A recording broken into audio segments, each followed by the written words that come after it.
Bollywood star Shahrukh Khan వివాదంలో చిక్కున్నాడు.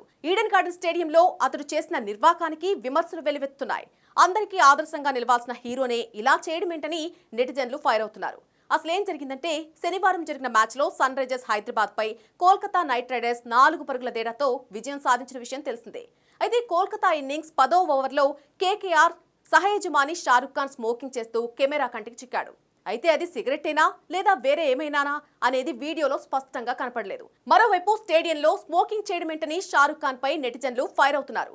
కాగా షారుఖ్ ఖాన్ వివాదాల్లో చిక్కుకోవడం ఇదే తొలిసారి కాదు.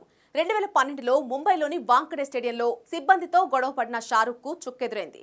బాలీవుడ్ బాద్షాను స్టేడియంలో అనుమతించకుండా ముంబై క్రికెట్ అసోసియేషన్ 5 ఏళ్ల పాటు నిషేధం విధించింది. తాజా ఘటనపై బెంగాల్ క్రికెట్ అసోసియేషన్ ఎలాంటి చర్యలు తీసుకుంటుందో చూడాలి. ఇక మ్యాచ్ విషయానికొస్తే, ఛేదన్లో సన్ రైజర్స్ హైదరాబాద్ 20 ఓవర్లలో 7 వికెట్లు కోల్పోయి 204 పరుగులు చేసింది.